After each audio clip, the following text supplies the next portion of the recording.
Hi, dear listeners. This is Kate Riga.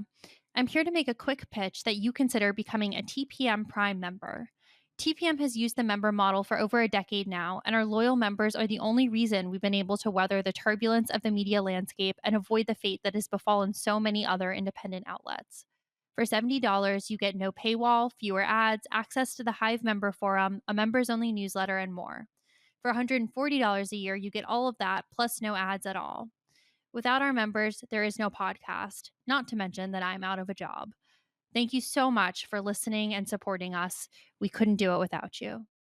Hi, this is Josh Marshall, and this is the Josh Marshall podcast featuring Kate Riga. First, before anything else, I want to thank everybody who came to our event down in Washington D.C. 1 week ago. We had a great time. If you weren't there, we have the podcast, the recorded podcast version of it up. I assume many of you who weren't there will have listened to it by now. I thought it went great. I think we both thought it went great. We just had a great time meeting with all of you. And now we have the big news to talk about and digest. As you may have heard, Donald Trump's second presidency began 2 days ago. And he has not even, it's funny. I'm not even sure I would say he's hit the ground running precisely. I mean, and I don't just mean that in the sense that this man doesn't run. I'm keeping it to metaphors, right? But there is this, and this is one of the things that we're going to talk about today.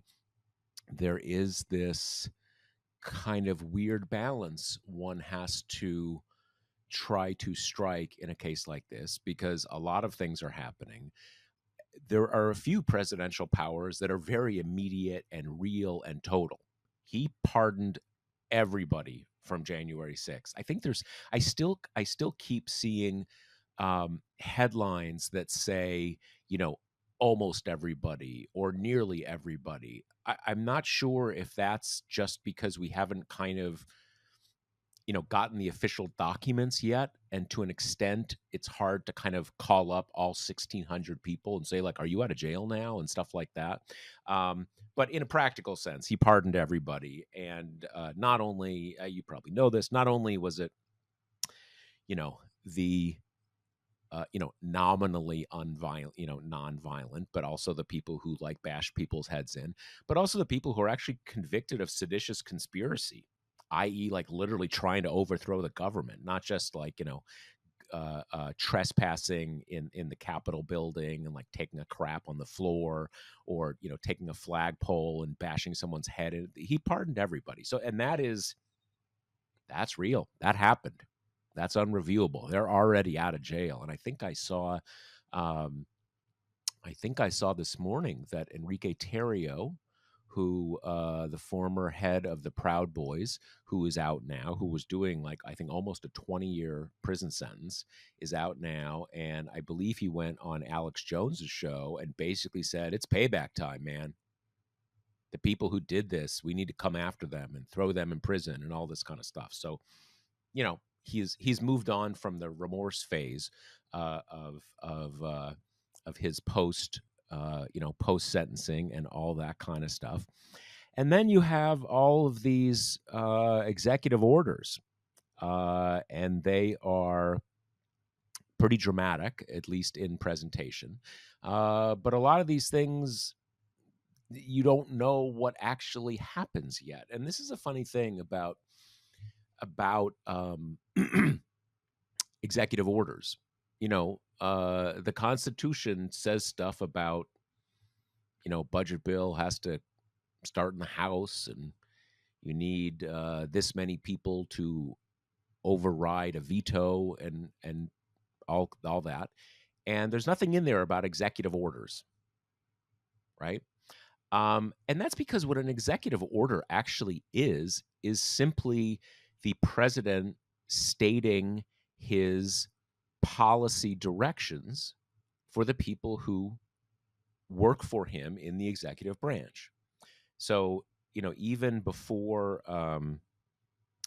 the federal government was as large as it has become in the post World War II era, it was still, a reasonably large organization, and it was very geographically dispersed. And the president can't talk to everybody, certainly not in a pre-telephone era. So you write orders saying, this is what we're going to do. This is the policy. This is the policy we're following. And obviously, there's a lot of administrative law and stuff like that, and traditions and so forth, that they have become more formalized. But that's still fundamentally what they are. So when you have an executive order that says, okay, we're getting rid of this kind of, birthright citizenship, it's still just the president saying it, even if that's not the law or not the Constitution or whatever. And so a lot of this stuff is, as I said, you kind of it is meant to sort of take your breath away, and it's meant to shock you, and it's meant to get his supporters all excited and everything. And a lot of things will happen, or at least the people who work for him in the executive branch will do things on the basis of those policies. But in a very basic sense, we don't really know which things are going to happen and which are not going to happen. There's a lot of variables that come into that.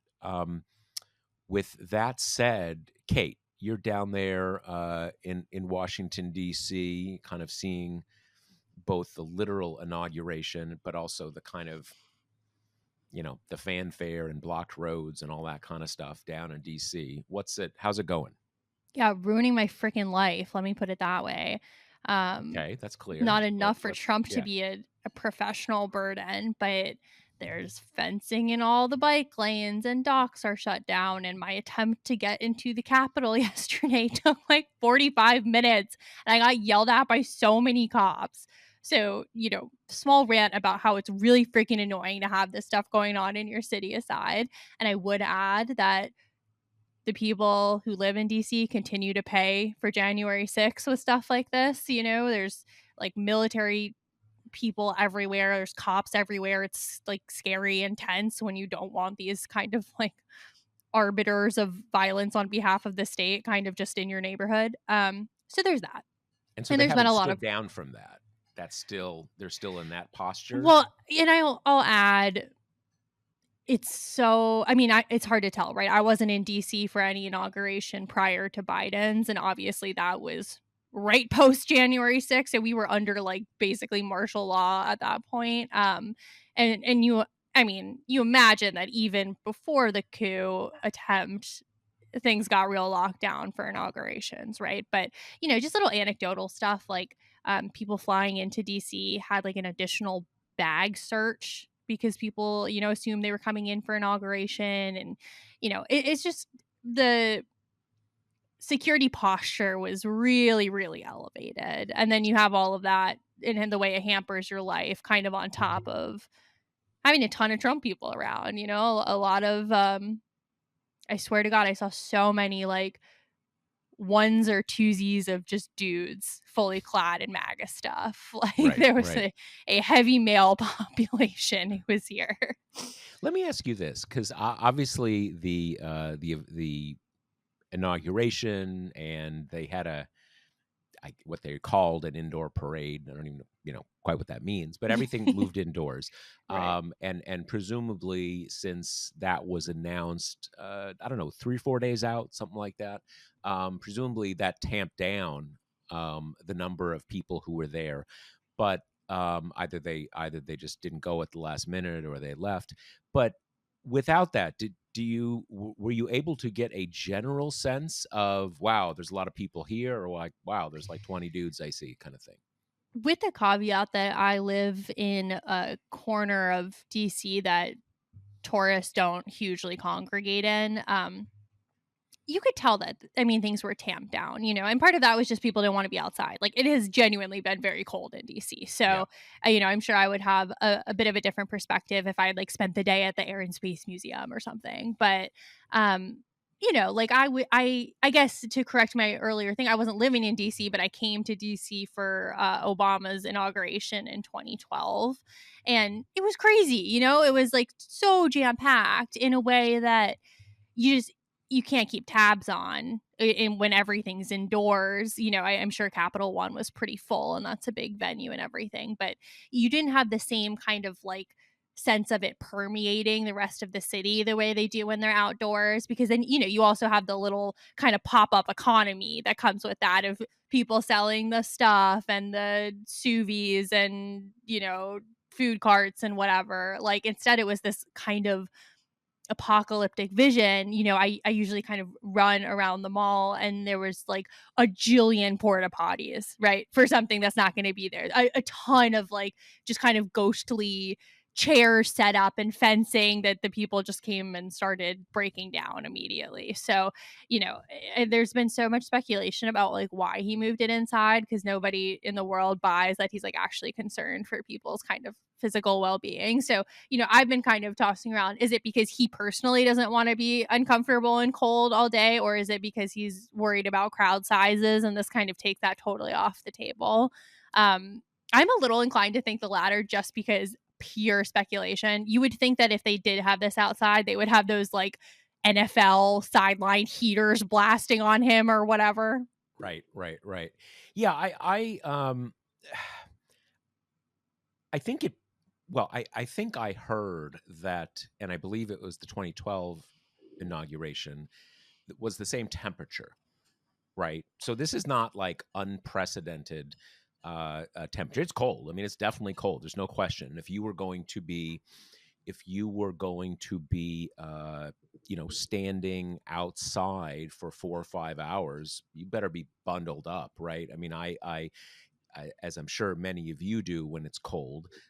There are certain parts of my day where I'm going to this, going to that, but I only have 2 minutes between me and the subway, and another 2 minutes on the other side. So I'm not totally decked out, because you can be in very cold weather for a little bit, but you're out 4 or 5 hours, man. You're gonna have you're gonna need those little kind of brake heaters in your socks and everything, and a big parka.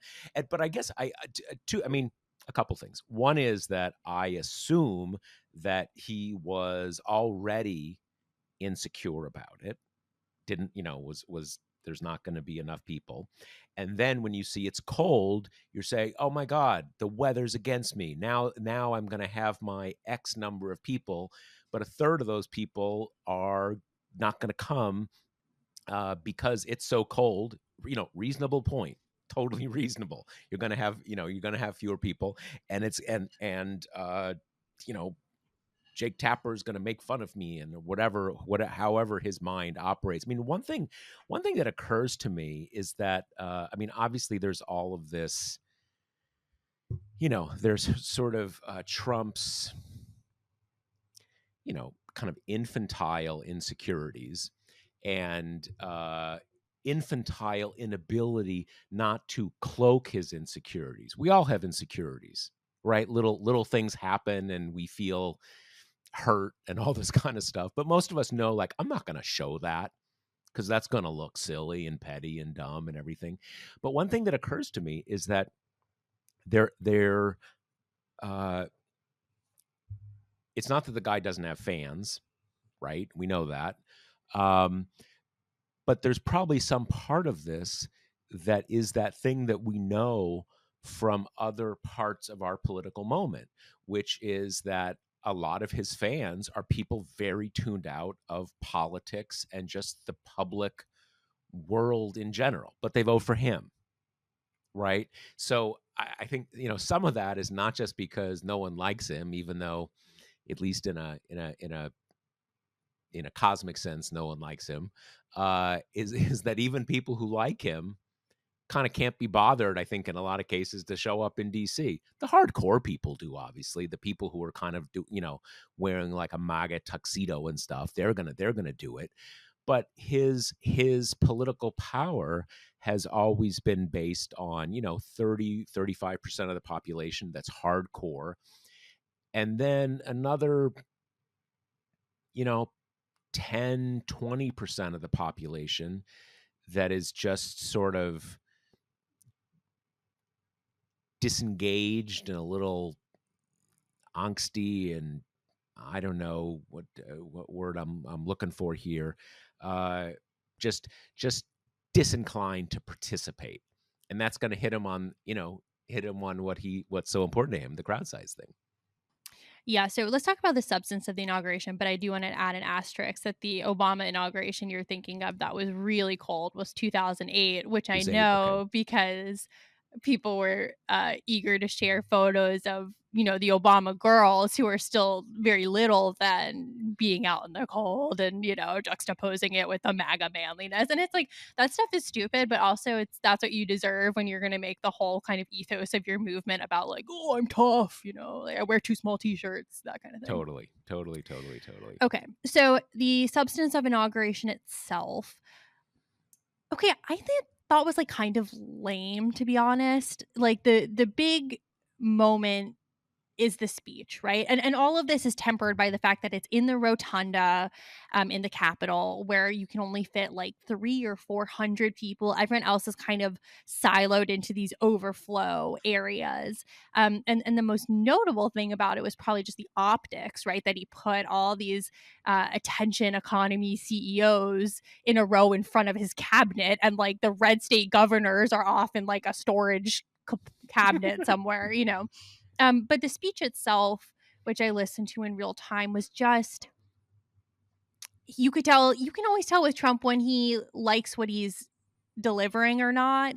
He was totally bored by this speech, which was thrown into even starker juxtaposition by the extemporaneous one that he gave afterwards that was actually longer than the prepared remarks.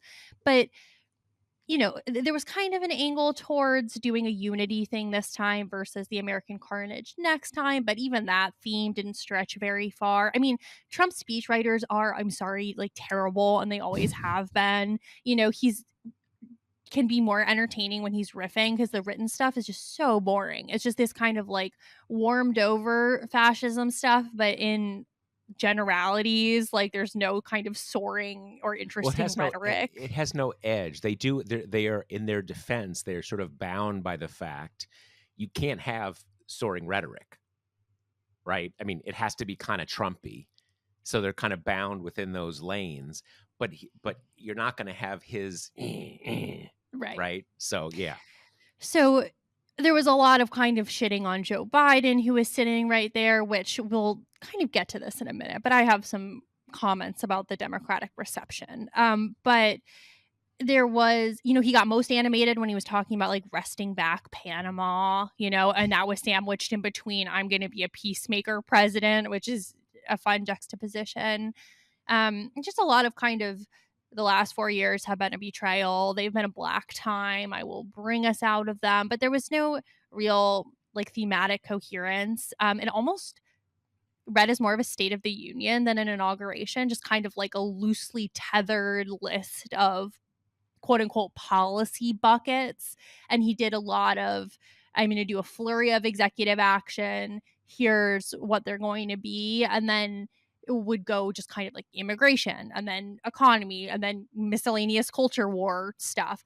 And my personal favorite pledge of his, coming off the eggs are too expensive election was I will instruct my cabinet to defeat inflation, which is like, God, if only Biden had thought of that, he would not have been in this pickle. yeah, yeah, yeah. No, I mean, and obviously the irony that I think Democrats feel pretty acutely right now is that he didn't defeat inflation. He may not, Right. he may not have done it quickly enough to save his presidency, but the inflation rate is now, I think, something like 2.9%, something, give or take, something like that. And it actually, I think when it goes below 2%, they want it to be higher. The kind of, you're trying to get it like between 2 and 4%, something like that. Yeah. I still think,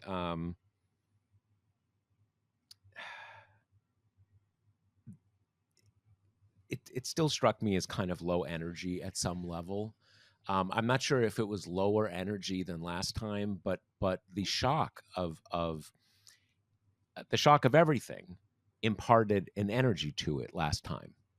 And this time you're like, okay, we've done this. I've been on this ride before. It's like you're going on the Matterhorn or something like that. You're like, okay, I remember what it was like.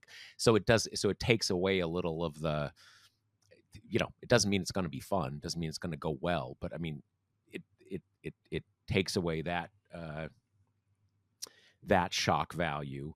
But one of the things that struck me after the speeches and stuff like that was that when over the 4 or 5 hours after he became president, he started signing the executive orders. The text of the executive orders started kind of going streaming out into the news space and everything.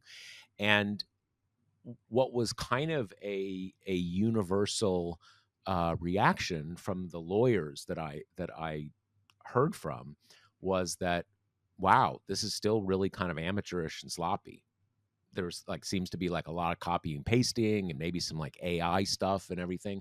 And look, at the end of the day, they can do a rewrite on these things. It's not like everything is going to fall apart, but it did seem like it was very rushed, whereas they had time here, right?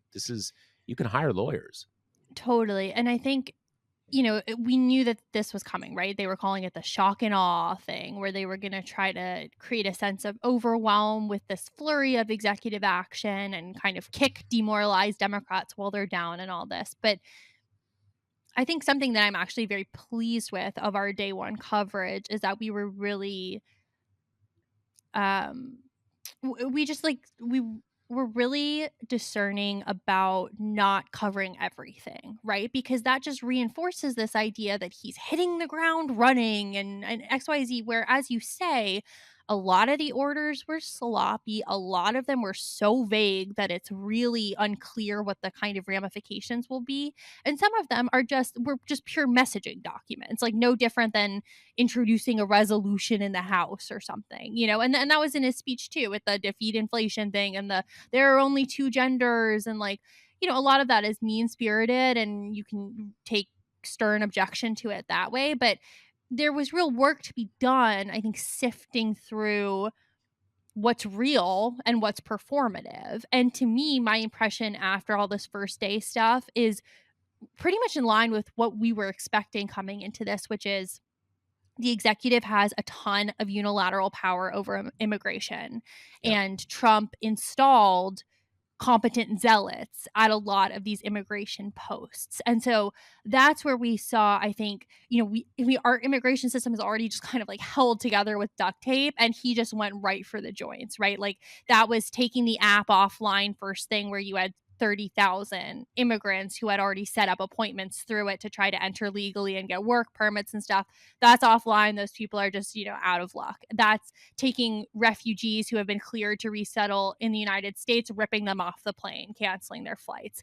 I mean, there was this, removing top officials who are overseeing the immigration courts, which are our most kind of one of the biggest pain points right now in terms of being totally overloaded and understaffed in terms of having sufficient immigration judges to move these cases along. So the Biden administration had put up scaffolding to try to take these worst pain points of the legal immigration system and try to make them a little bit smoother. And that was that was a coherent theory of, we don't want people entering illegally, so we have to make it somewhat easier to enter legally. And since Congress has paralyzed itself out of doing anything on immigration, that happened with these little band-aid fixes, and Trump basically ripped all of those off immediately and then set to work kind of hollowing out the areas of the federal government where you've got people who have a lot of immigration experience. So that was the area where it really felt to me like this is a target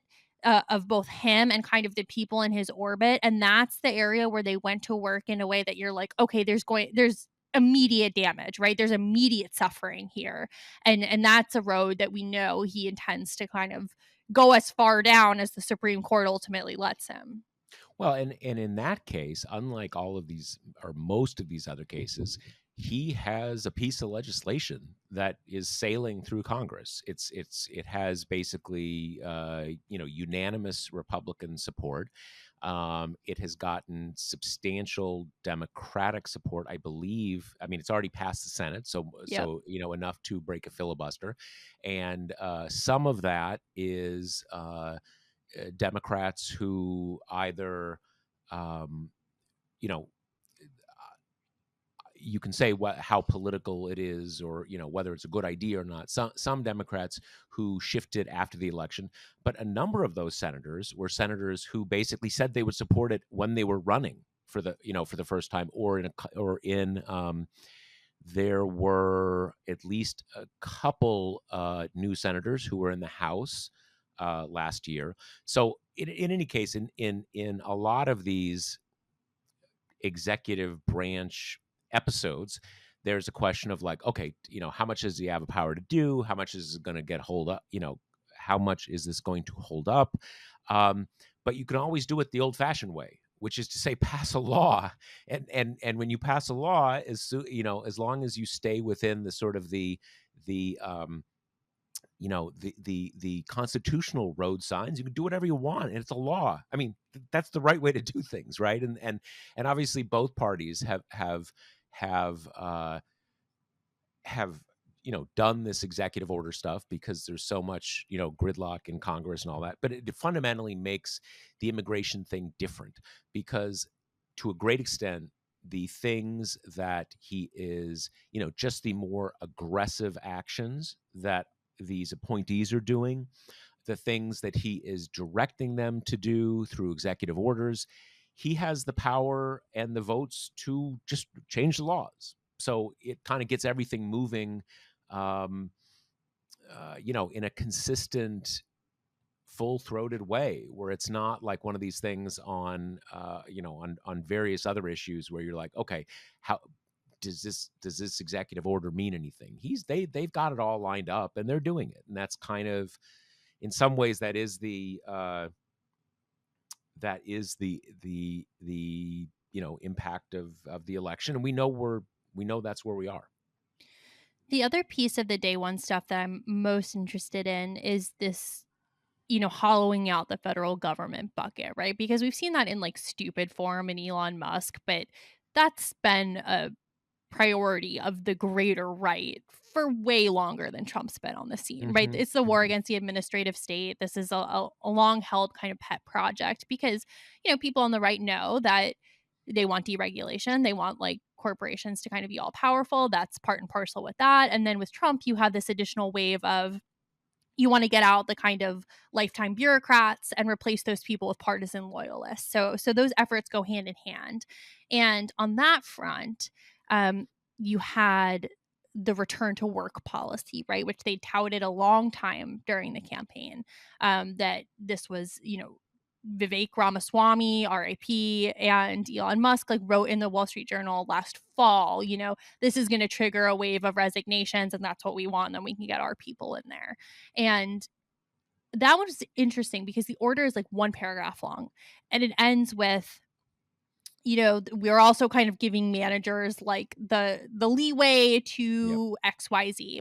But it's interesting because we've gotten some emails from readers who saying no, they're being really serious about this. Like they're saying if you don't come back for every 5 days, whole week, you're done. So there's definitely latitude for how hard assy like the leaders of these agencies are going to be, and it could have a real effect, even though Republicans have gone so overboard on the whole like the taxpayer's dime and nobody's working. Like that's really not true. There was an OMB report last year that was something like around 60% are in the office full time of the federal civilian workforce, and only 10% is fully remote, and everyone in between is doing some kind of hybrid type thing. But that's a piece of the shelling out, and then you have the kind of stuff that's also dipping into culture war of like anyone who's in any kind of quote unquote DEI position is basically on notice that their jobs are disappearing.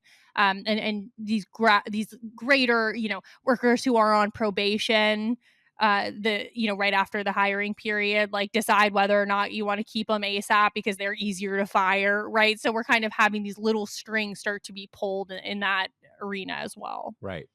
There, it's as you said, we heard from a lot of federal workers, and I'm sure you've seen some emails that I haven't. There were two that I saw that sort of, one of them was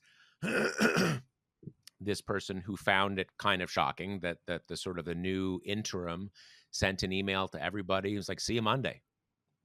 We're 100% starting Monday. That's it. Whatever.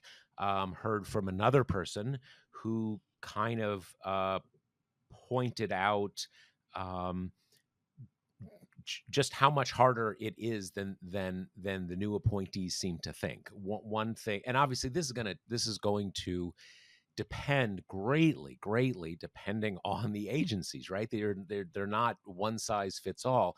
What this person was telling me was, and I went back and forth with this person, was that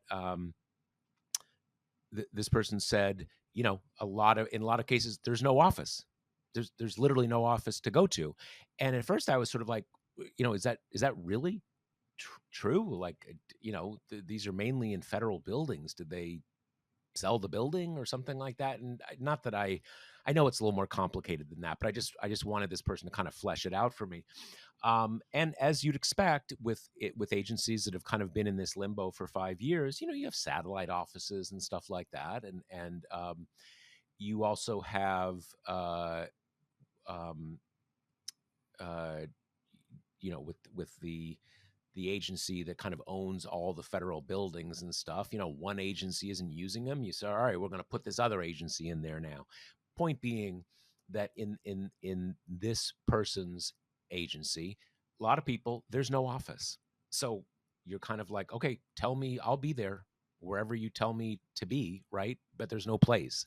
And then I guess and a lot of this goes to, I don't know, federal civil service and work law and stuff that you have. I'm probably using the wrong terms here, but as this person explained to me, you have like a desk. In it's not called that. It has some title, but that's where you work, right? You work at this office, at this address, on this street. That's where you work. And maybe now you're kind of working from home, but that's your office. And that a lot of those people under sort of administrative law have been reassigned, so their home is now their office. So they're not home from anywhere. They are at the office, but the office has been reassigned as their home. Now, you kind of figure the way that the Trumpers work, they can kind of like, just bulldoze through a lot of this stuff. But to Kate's point, if you actually look at that order, it does say kind of like it had a kind of a be excellent to each other kind of flavor to Yeah. it, where it basically says you get everybody right in as long as that seems like a good idea. And if it's compatible with getting your jobs done, right? So anybody who any administrator who wants to can basically ignore all of it. Now, obviously, this isn't going to be, uh, kind of normal administrators. They're going to be Trumpers, so they're going to want to, push it to the hilt. But you're going to, I just think it'll be more complicated than some people think, and we'll see. We don't know what's going to happen. And you also have kind of the fundamental contradiction that we've been talking about of Trump did his birthright thing by executive order, right? That was immediately challenged and is going to, we know that'll go to the Supreme Court at some point. But, you know, we don't have to get into the nuts and bolts of it, but pulling off something like that would require such a massive workforce. We've talked before about how, like, your parents' citizenship status is not on your birth certificate. I mean, we're talking about like forensic genealogy for basically everyone in this country, something that our current federal government is in no way equipped to do, kind of much less. So I think they come in saying, we're going to get rid of the bureaucrats, fuck DC, fuck the swamp. And then you realize, well, you do need people to do jobs who aren't just like the cabinet secretary. So it's going to, of course, kind of like run into his quote unquote ambitions of things that he wants to do. And that has been somewhat clear by the fact that he put Elon Musk and Ramaswamy, who was, I guess, forced out and is now running for governor in Ohio, at Sherrod Brown, if you want to like get a few more years under your belt. But putting someone who doesn't know anything about it in charge, right? Like, it's bound to be messy and contradictory. And, that's not to say that that's not an uncomfortable slash scary experience for the people under it, of course, right? It's your livelihood. Like, it's for anyone in any office when you've got a tempestuous manager who kind of moves the goalpost, that's awful. It's your everyday life. But they talked a big game about we're going to cut $2 trillion from the federal government and hack it in half. And like, yeah, okay, we'll see. We'll see. Yeah, these things are as they always are harder in practice than in the at the Trump rally. Right. So let's talk a little bit about the Democratic posture during this. And I want to rewind a little bit and talk about the last moves of the Biden administration kind of on his way out, which were so weird. I think they were so strange. And I'm talking last moves as in like this stuff was an hour before his term was up, right? And he did this odd thing where he said that the Equal Rights Amendment was actually quietly ratified. And because like some states have done it recently, he said we actually did meet the threshold, even though there are like deadlines to when former ratifications run out and they seem pretty clear. And it seems like some of those happened like quite a long time ago. Yeah, I remember when this it was I think in the very early '80s, Yeah. something like that, like '81 or '82 or something, and it was sort of an anticlimax when it happened because obviously um, the country was moving right at that time. So for a few years before the time ran out, it was kind of clear, mostly clear it wasn't happening. But yeah, what I don't get here is I don't remember the precise details, but when Congress, passed the, uh, enabling legislation for the Equal Rights Amendment, it said, okay, here it is. States have X years to pass it, and let's do it. And then they didn't meet the deadline, and I guess there's some argument that the deadlines don't matter, and I can just speculating offhand. You don't need Congress to do anything. You can, if enough states take the same text and ratify and pass it, then it's part of the Constitution. So I guess that's their argument, that it kind of that Congress's deadlines don't matter. And okay, I'm if there's an argument, I'm good with that. I'd like it to be an amendment, but it was kind of, I know that everybody, when everybody saw that, people were like, wait, am I supposed to be excited? Is this real, or is this just kind of saying I love me some equal rights amendment and it doesn't matter? Right. It's like I don't have a problem with this. I'm just more like if you were gonna take these like kind of big legally dubious swings towards the end of the administration, I actually would have loved that. And like people have come up with creative ideas to protect various things. Like the first thing that comes to mind is kind of using federal land for abortion access. Like people have kind of whipped up some things that you're like, well, with this right wing judiciary, probably not, but worth a shot, right? Like he was still president for a while, but this one just feels so like out of left field to me. When I saw the headline, I was like, okay, cool, fine, I guess. Weird to me that this is the one you kind of ended on, but okay. Yeah, I guess the other thing is that it does.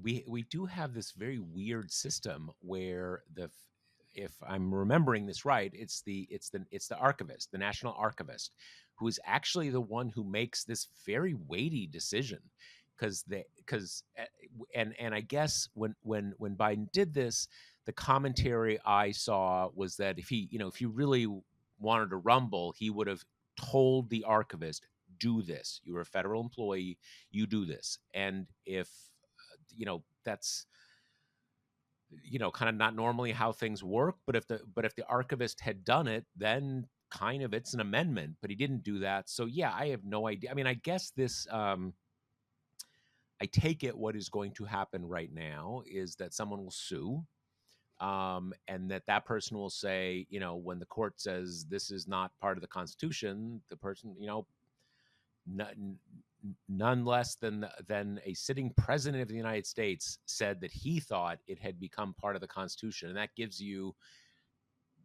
that's at least something that is significant enough that a judge has to at least decide whether that matters. It does seem weird, but I mean, just for those who are listening, and I assume Kate agrees with this. Don't like set your timers on this.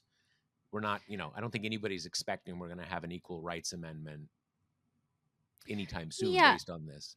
I mean, I know there are like various think tanks who like kind of think it is valid and whatever, but to me, it's just like of all the fights to stir up, this one just whatever. It seemed weird. It seemed weird, and it seemed like a little beside the point of it all. But then on the heels of that, we had these I'm sorry, bizarre pardons of Biden's siblings and their spouses, some of whom I had never heard of before this pardon. And look, I think the Hunter thing, I genuinely think stoked a pretty good debate. I thought that there were some people on the left who hated it, who made valid points. Like this was not one I where I agree. I felt agree. totally like, no, this is the right side of things. But with this one, I'm even more like, dude, what? Come on. And like, there have been some subsequent reports that are pretty clearly, I don't want to say planted, but I've been done with the help of the White House of saying Republicans intended to come after his family, like they've been talking about this. Comer's been yapping about it. And it does seem that this one brother, James Biden, is in the Hunter vein of like sketchiness. There's some sketchiness going on there. And he's had some of his business dealings come under legal scrutiny before. Okay. So Comer said kind of we're gonna come after him, whatever. But I think this is weird. Like there are real reasons I think why you shouldn't use the pardon power like this. You have the grand scheme of like it's just probably not great to give people like blanket immunity to do whatever they want forever with no repercussions just because they're related to you. That's a little like patronage king-y. There's the second bucket of I think the optics suck because those of us kind of on the anti-Trump side, it's just kind of like, yeah, well, fuck all of you, but if your last name is Biden, like you're totally fine, you're covered, which like I don't like. And then Right. C, you have, he also pardoned like Fauci and Mark Milley and sort of like select people involved in the January 6th thing. And that I always thought had a little bit more heft behind it because you can make a compelling narrative about Trump as a vindictive and vengeful person who was going after people who were kind of brave enough to stand up for him. So I did think that had some optics upside. But then even that is like ended up being random and sporadic, and like the people left out are striking, right? I mean, Trump said during his inaugural speech, or the one after, I don't remember, the real one or the fake one, that Pelosi had committed crimes and should be gone after. I mean, she's clearly someone who is of the utmost risk of an unfair prosecution. Like I would say the odds maybe even favor that a bit, but because Right. Biden is like mad at her and not talking to her, she's like not included in it, which makes this whole thing feel just like weird and petty and personal and done so clumsily, like with no kind of, I felt this way with Hunter too. There was no kind of greater story about Trump as vengeful bully who's going to come after the good people who stood up for him. Instead, it becomes the most vindication of like the quote unquote Biden crime family that we've gotten. He's just like, well, as long as you're in my family,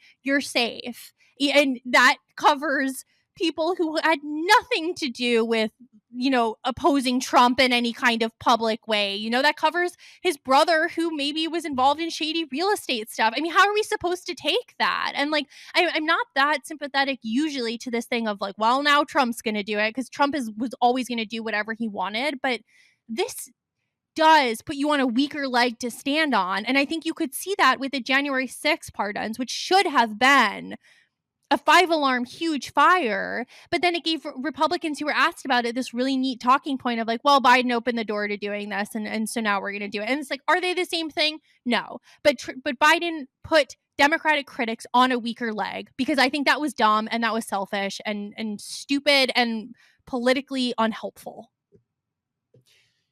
Yeah, I have a slightly different take on this, and it hadn't even the Pelosi thing hadn't even occurred to me, and if that is the reason why he didn't, I completely agree with you.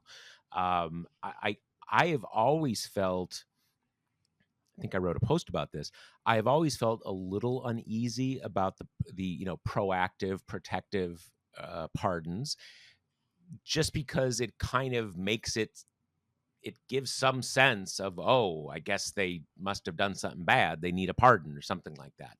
Um, so I've always been a little uneasy about it. On the other hand, I'm not them, right? And so it I'll let them decide what they're. And I was really struck by Mark Milley put out that thing, that kind of like, thank you for, kind of letting me live out my elder years in peace kind of thing. And I saw that. I'm like, geez, that's pretty intense, man. Right. I mean, like, I still see a lot of this as pretty theoretical. And when I say theoretical, I mean people going to jail being theoretical. And I think what most people recognize is that this is not mainly about someone getting convicted of something. It's them spending the next 4 or 5 or 6 years, being deposed and spending hundreds of thousands of dollars on legal bills and having awkward things they said leaked to Fox News and just having their life be shit, basically. And that's a real thing, right? That's not nothing. And on that front, I will leave it to the people whose, ox was going to be gored. And I do think that my impression is, I mean, I got the impression that Biden met with most or all of these people over the last several weeks. And I assume in those cases, um, that if someone said, "Hey, I really appreciate it, man, but I don't want a pardon. I didn't do anything wrong. I want to go about this a different way." I think he wouldn't have done it. So, great. On the family stuff, I guess I feel a little differently about it. It seems to me that he has extremely good reason to think that people in the Trump Justice Department are going to try really hard to find ways to like persecute his family members. And I think he wanted to close that off. I know that his brother James, as you said, is the one who, you know, he's been kind of a one of these kind of lobbyist types who's been on the kind of around DC for decades. Um, I I don't know. I understand his motivation there. I think he doesn't want to he doesn't want to see that happen. And I understand that. And having said that though, yeah, you don't want presidents like pardoning their whole families and stuff. It doesn't look great, doesn't feel great. You certainly don't want it. That's not the system you want to be operating in. On the other hand, I guess I do have a little more of a sense of this is a president who likes to victimize people and has shown over and over and over again that he is willing to do it. So this isn't like I don't know. This isn't. I don't see this as like it comes out of nowhere and you said, well, James just told me he kind of did a few murder for hires recently, and I want to give him a pass on that. So I don't know. I hear what you're saying. I get all that, and certainly it has been, every, as you say, every Republican who gets asked about the pardons, kind of says, well, Biden did this and Biden did that. So I hear you, and I guess I come at it. My sense of it is a little different. But yeah. Here's my fundamental thing of whether you think he should have done it or not. if you're going to do it, fucking do it. Don't put out these stupid passive voice statements about how my family members have been targeted and it's unfair and I am worried that they will continue to be targeted. Targeted by whom? If you're going to do this like aggressive thing that is going to stir up good faith debate on both sides, say why you're doing it. Say it's because it's Trump and he's abnormal and he is going to use the powers of the presidency in ways that other presidents would not have dreamed of. So taking these kindly described unorthodox, critically described inappropriate and dangerous moves is necessary because we are in an unprecedented moment with an unprecedented president, and he won't do it. He'll puts out these passive voice like woe is my family, woe is me stuff. And then Trump gets to the White House and he says, and I quote, welcome home. Like, come on, man. You have got to decide which is more important. I mean, you don't anymore, but it would have been nice at some point to either commit to he is a scourge to democracy. He's an illness. He's so dangerous. I will spend the rest of my political life and capital trying to bring him down. Or there are norms that must be upheld, and that the disintegration of these norms and the politeness that goes along with it are terrible for our country, and that's more important because he's tried to straddle the two for the past few years, and I don't blame people who feel like there are incredible mixed messages going on here, because I have to say, as I covered the inauguration, it felt like people have been talking about how he's a threat to democracy for these past years, and then he goes into inauguration with pomp and circumstance, and the rest of the presidents dutifully show up and everyone's nice to him, and this is just kind of how it goes. And I think there's a way to say he's a legitimately elected president. We're not going to do a January 6th because we lost, and also we do not support this man. We think he's dangerous. We think he doesn't deserve the niceties and the hospitality of the most elite and powerful people in this country. Yeah, I agree with that. I agree with that. I think he should have been much more clear. I mean, the stuff about what he says to him when he comes to the White House, I don't lose a lot of sleep over that one way or another. But I do agree with you on the statements. And it occurs to me, there's actually something I have, I can't remember the letter. There's about a dozen years after Thomas Jefferson, or no, not a dozen years, probably 3 or 4 years after Thomas Jefferson left the White House, he was in a conversation with some kind of, basically random person in a letter, right? And he gets to talking about the Louisiana Purchase.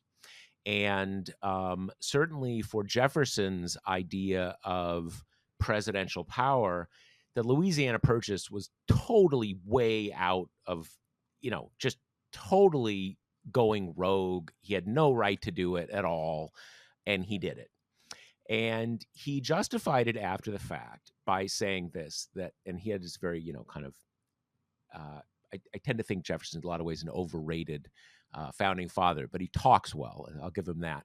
And what he said was, being the president means that you're going to be put in situations where you may have to make a tough situation, make a tough decision, maybe even something that is not a lawful decision, because your first responsibility is to the country, to protect the country.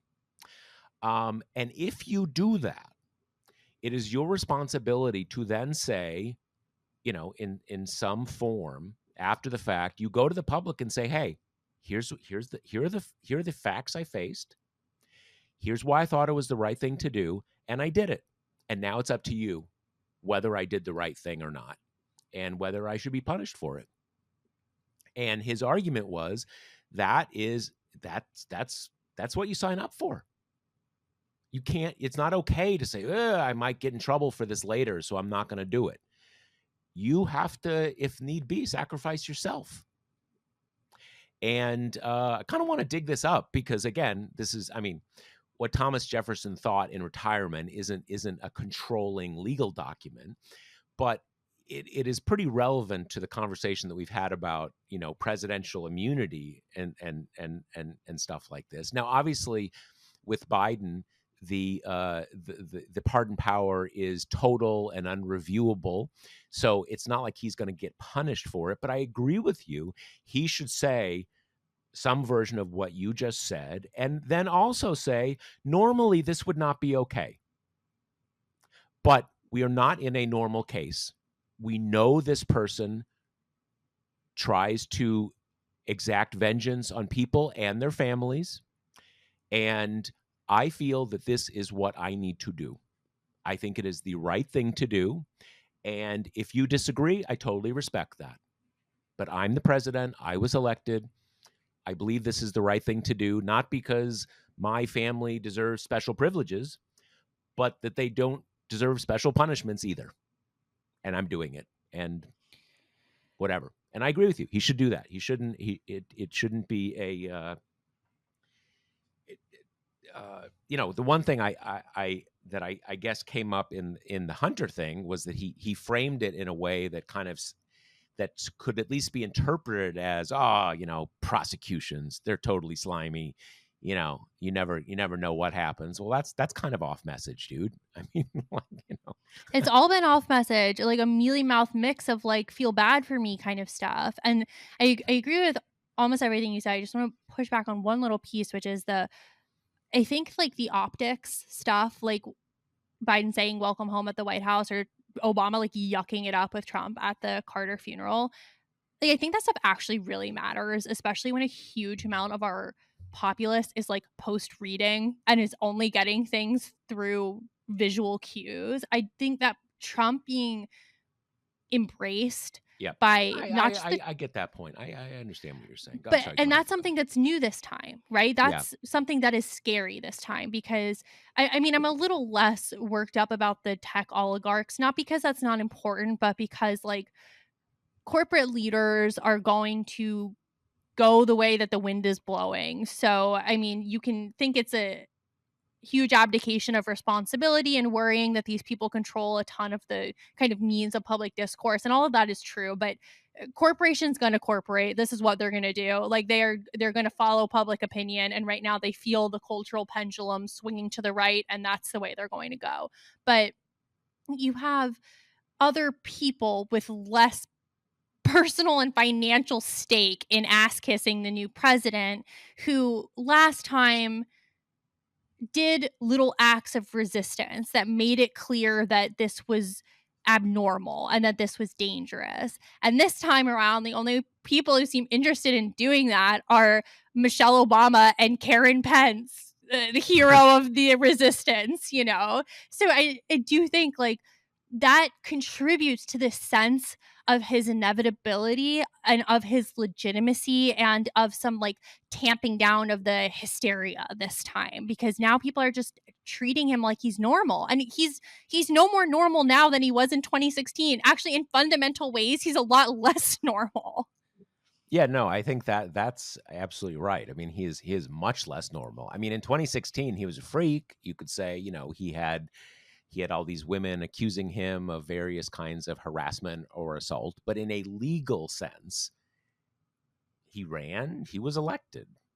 You know, what is there to say? And now you're like, okay, well, he was president, and then he tried to overthrow the government, and then he was indicted for all these things, and now he's president again. You're right. He's much less normal now. I guess what I'm saying is that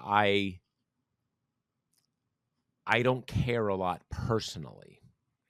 And personally, and I think not just personally, got much bigger problems. But the part that is troubling, is worrisome to me, is not so much the democratic demoralization part of it, although I am sensitive to that too.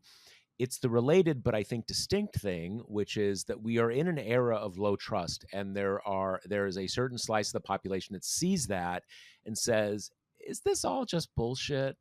Like, is this all kind of, you know, just for the masses? And you guys are all buds secretly, like hanging out and kind of, high fiving and stuff." Um, that's toxic. And there's a lot of people in our politics who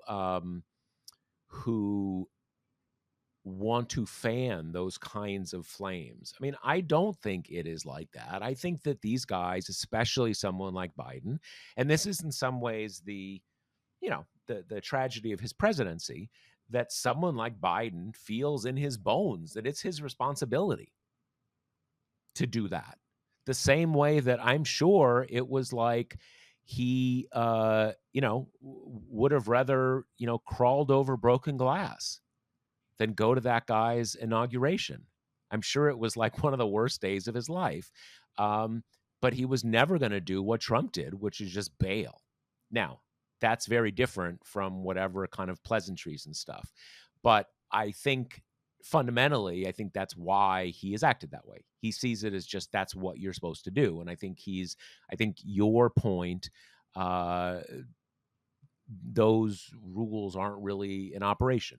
But yeah, again, that's to me, that is the big thing is that, I forget that word they use in professional wrestling, but the giving people the sense that maybe it is all just for show, that maybe all of this is for show, and you getting out and raising money and door knocking and all this kind of stuff is you're a chump for doing that. And that is, that's toxic. And it's as we have seen in so many ways, uh in recent years, that kind of stuff is always more toxic for Democrats than for Republicans, because Republicans are running on cynicism.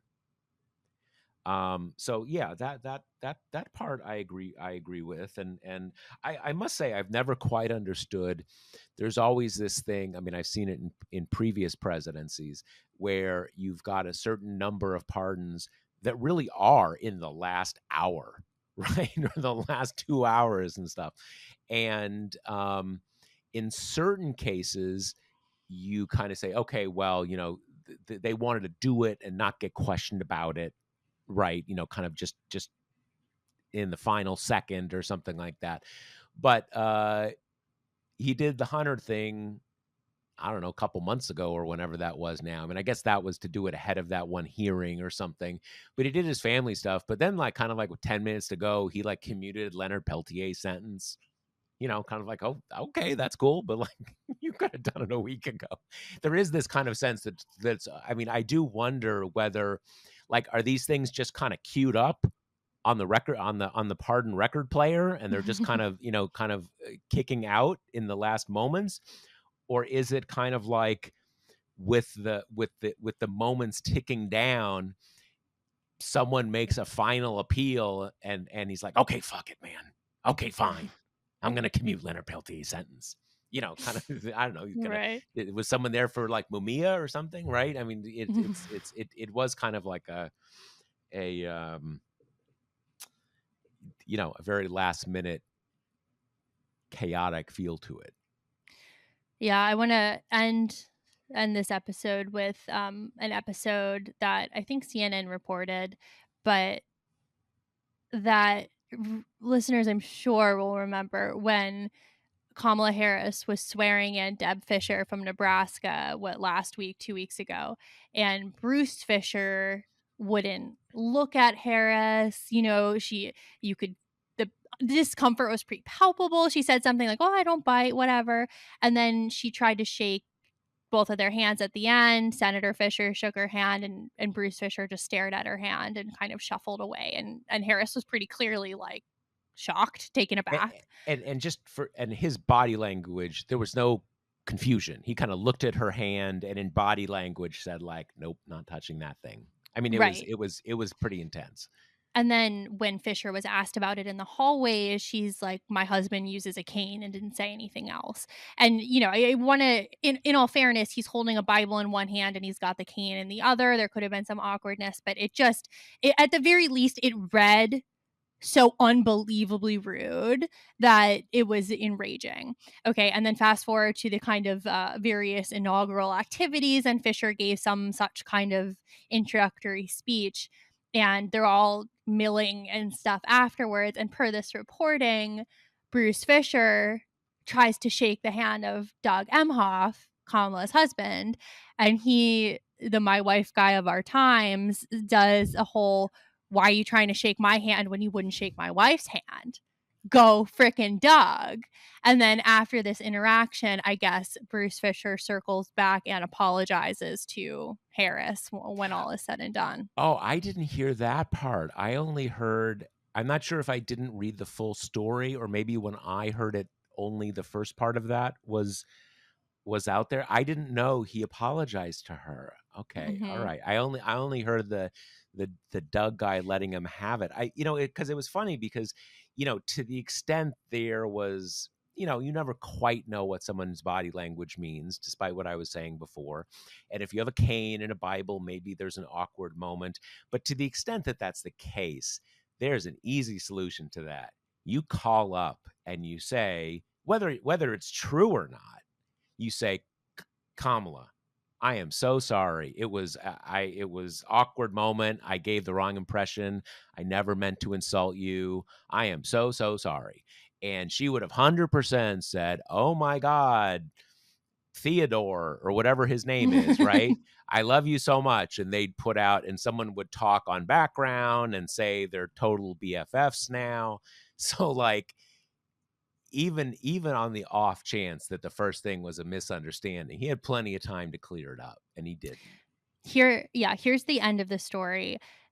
So after the altercation between Emhoff and Bruce, the vice president and senator were not involved in the interaction, though Bruce Fisher did later make his way back over to apologize. And by the time they headed to the car to the Capitol, tempers had cooled and there was a cordial conversation which touched on golf. So that's nice. Golf brings our leaders together, doesn't it?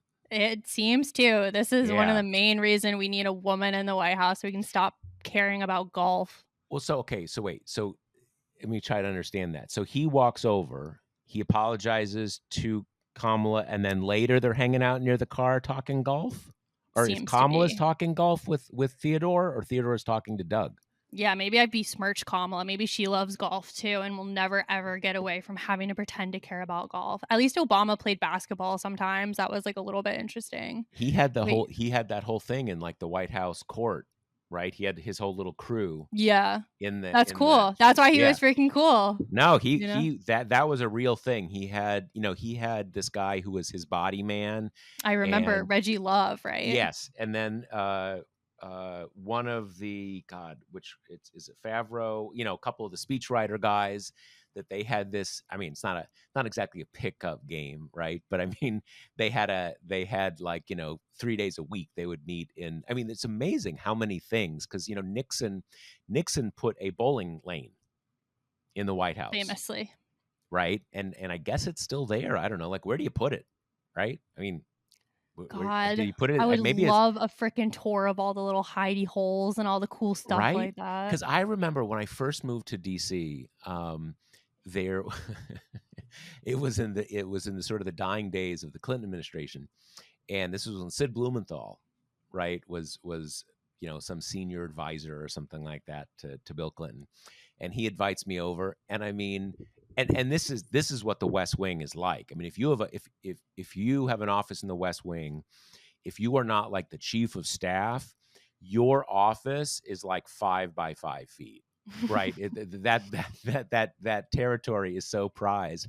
And I remember being there and like, come, kind of intimate in here, right? So yeah, where do Mm-hmm. they put the bowling alley? I have no idea. I don't even know if there's still bowling alley, but there is. I mean, maybe it's over in the executive office building. I have no idea, but there is a, like, I don't think it's a full court, but enough for pickup. The half court or There whatever. better have It's been women somewhere. involved in that game, or I'm gonna be retroactively You pretty know, annoyed. I only have the vaguest memories, but like the few pictures I saw, I'm Yeah, not I'm not sure I have I good have things my to tell you. guess. I have yeah, Yeah. I don't think it was a co-ed pickup game, but you Thanks, can. Obama. Yeah, there you go. Well, on this, Thanks I was Obama gonna say indeed. we actually like kind of wrapped up early today, but we added on a good 10 minutes of Yeah. pointlessness. So you're welcome, readers. At Yeah. least maybe Yeah. this was a little bit lighter than the meat of the substance. So Yeah. Yeah, indeed. So, like I said, let me just say one more time. Thank you to everybody who came out. We had a great time. Yeah, it was so And fun. I think that's it. Anything else? That's all. See you next week. Later. The Josh Marshall podcast is hosted by me, TPM reporter Kate Riga, and TPM founder, editor-in-chief Josh Marshall. The show is produced by Jackie Wilhelm. Thanks to Why Not Jansfeld for our podcast theme song, and thanks to all our TPM members who make this possible. Rate and review us on Apple Podcasts, and subscribe wherever you listen.